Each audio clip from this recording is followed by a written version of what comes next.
क्योंकि संसार तो उतना ही सिखा सकता है ना जितना वो स्वयं सीखा हुआ है। मदारी के पास बंदर होते हैं, उस बंदर को मदारी ये सिखाते हैं कि ऐसे नमस्ते किया जाता है। मदारी कहेगा नमस्ते करो तो बंदर नमस्ते करेगा, चरण छू लो तो चरण छू लेगा। मदारी उसको ये सब सिखाता है। कहेगा सेठ बन जाओ तो जंजीर पकड़कर ऐसे सेठ बन के बैठ जाता, नाराज हो जाओ तो ऐसे सर पे हाथ करके बैठ जाता। तो मदारी उसको इतना ही सिखाता है कि नमस्ते ऐसे होता है, चरण छूना ऐसे होता है, ऐसे सेठ बनो, इस तरह से नाराज हुआ जाता है। लेकिन मदारी उसको एक बात कभी नहीं सिखाता कि गले में जो गांठ बांधी हुई है उसको तोड़ करके ऐसे भागा जाता है, वो कभी नहीं सिखाता।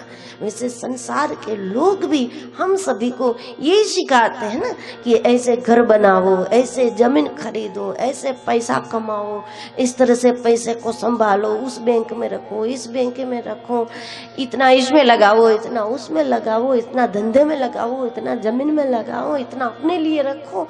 तो ये सब सिखाते हैं, लेकिन संसार का बंधन तोड़ करके कैसे भागा जाता है वो संसार कभी नहीं सिखाता।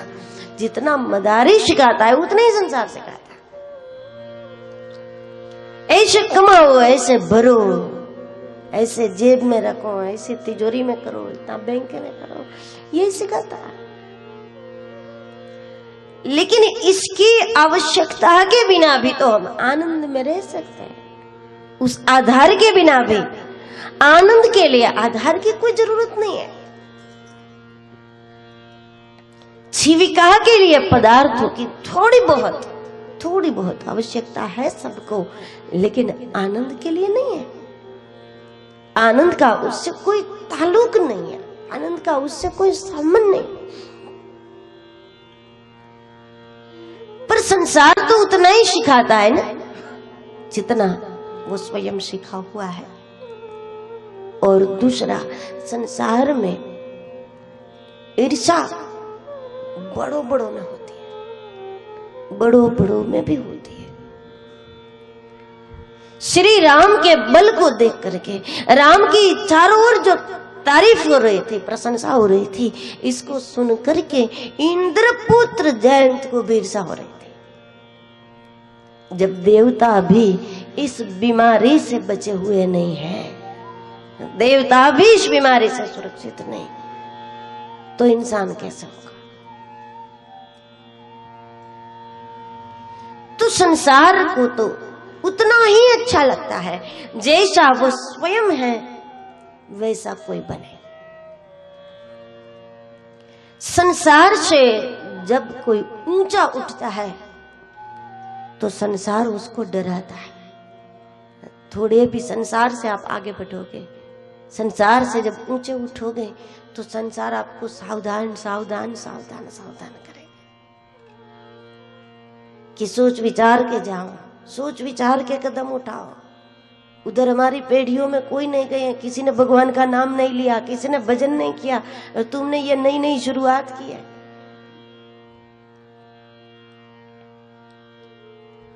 जब संसार से किसी का थोड़ा भी अलग व्यक्तित्व होता है, थोड़ा हट करके कोई तैयार होता है, तो संसार साथ देता है क्या? किसी को नहीं दिया, आपको हमको कैसे दे देगा? संसार तो सफल व्यक्तियों के साथ में जुड़ जाता है, लेकिन सफलता के लिए जब आप उठोगे उस वक्त आपकी आत्मशक्ति के अलावा आपके साथ कोई नहीं होता है। आपका राम ही आपके साथ होता है। आपका मनोबल, आपकी आत्मशक्ति और आपके साथ जो बड़ों के, बुजुर्गों के, साधु संतों के, गुरुजनों के आशीर्वाद है, वो आशीर्वादों का साथ, शास्त्रों का साथ, अच्छे ग्रंथों का साथ, ऋषि मुनियों के कोई विचारों का साथ आपको हो सकता है। सफल व्यक्ति के साथ संसार जुड़ता है, लेकिन जब आप सफल रहे हैं उस वक्त तो संसार आपको डराता है। घर के लोगों से शुरुआत हो जाएगी। घर के लोग ही कहेंगे कि थोड़ा विचार कर लो, थोड़ा विचार कर लो, थोड़ा विचार कर लो। उनसे पूछो कि कब तक विचार करें, तो वो कहेंगे कि हमारी जितनी उम्र तुम्हारी हो जाए तब तक। इसका मतलब तो यही हुआ कि 80 साल तक विचार ही करने का है। जब थोड़े भी हट करके कोई तैयार होते हैं तो संसार प्रेम के नाम पर मोह करता है और मोह का बंधन होता है। मोह और प्रेम ये दोनों में बड़ा अंतर है। मोह और प्रेम के भेद को जो व्यक्ति जिस दिन समझ लेता है वो उसी दिन साधु बन जाता है। जब तक हम लोग संसार के लोगों का हमारे प्रति मोह है, उस मोह को ही प्रेम समझते हैं। पड़ोसियों का प्रेम, मित्रों का प्रेम, माँ का प्रेम, पिता का प्रेम, हम मोह को जब तक प्रेम समझते हैं और मोह और प्रेम के जब तक हम भेद को नहीं परख सकते तब तक प्रेम को मोह समझकर छोड़ देंगे, मोह को प्रेम समझकर उसको पकड़ लेंगे। जब बात समझ में आ गई, तुलसीदास जी ने मानो घोषणा कर दी, सुर नर मुनि सब की यह रीति, सुर नर मुनि सब की यह रीति, सुर नर मुनि सब की यह रीति, सुर नर मुनि सब की यह रीति, स्वार्थ लागी करहि सब प्रीति, स्वार्थ लागी करे सब प्रीति, स्वार्थ लागी करे सब प्रीति, स्वार्थ लागी करे सब प्रीति। गोस्वामी जी ने किसी को नहीं छोड़ा। मात पिता स्वार्थ रत हो, सुर नर मुनि सबके यह रीति, और मात पिता स्वार्थ रत तो क्या सेवा न करे।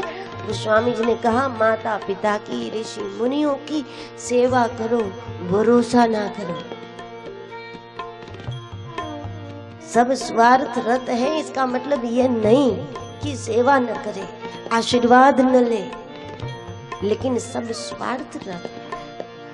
हमारा कल्याण कोई कर देंगे, कोई हमारा उद्धार कर देंगे, ये संभव नहीं।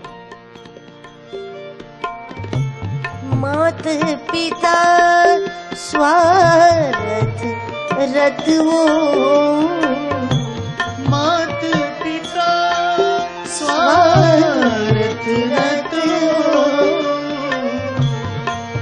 भगवान ने कहा कमाल है, मात पिता स्वार्थ रत।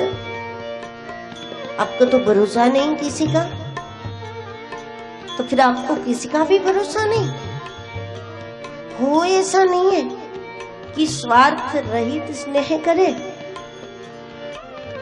तुलसीदास जी ने कहा कि प्रभु ऐसे तो दो है, प्रभु एक तो आप ऐसे हैं, श्री राम ऐसे हैं, जिनको भगवान ने अपनाया, वनवासियों को, जटायु जी को, विभीषण जी को, सुग्रीव को। भगवान के कौन से काम में ये लोग आ सकते थे? हाँ जरूर भगवान सेवा का मौका देते थे। ईश्वर के काम स्वयं सिद्ध होते, लेकिन फिर भी भगवान अवसर देते थे, मौका देते थे। कोई फल खिलाते थे, भगवान कहते थे तो बहुत अच्छे हैं, बहुत मीठे हैं, ये हमको बहुत पसंद आया। कौन से पेड़ का है, कहां से लाए, कितनी दूरी से लाए, जरूर भगवान उसको प्रतिभाव देते होंगे, लेकिन ईश्वर के लिए दुर्लभ तो कुछ नहीं था। प्रभु आप एक तो है स्वार्थ रहित प्रेम करने वाले, और दूसरा सेवक भाव से आपका भजन करने वाला कोई संत होता है, यानी श्री भरत जी हो सकते हैं। स्वार्थ रे सब प्रीति, स्वार्थ लागी करे सब प्रीति, हेतु रहित जग जुग तुम तुम्हारे सेवक असुरारे। तुम्हारे सेवक असुरारे। एक तो प्रभु आप हैं, तुम्हारे सेवक निष्काम भाव से भगवत सेवा करने वाला, निष्काम भाव से भगवान को भजने वाला कोई भरत है जो धर्म नहीं करता, अधर्म नहीं करता, वो करता है जो भगवान करावे, और भगवान के लिए रोता रहता है।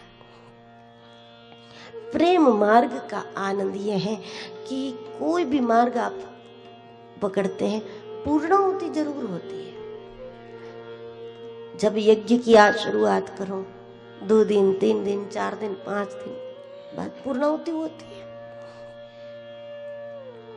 कोई अनुष्ठान करो तो 11 दिन, 1.25 महीना, साल, 2 साल, लेकिन उसकी पूर्णाहुति होती है।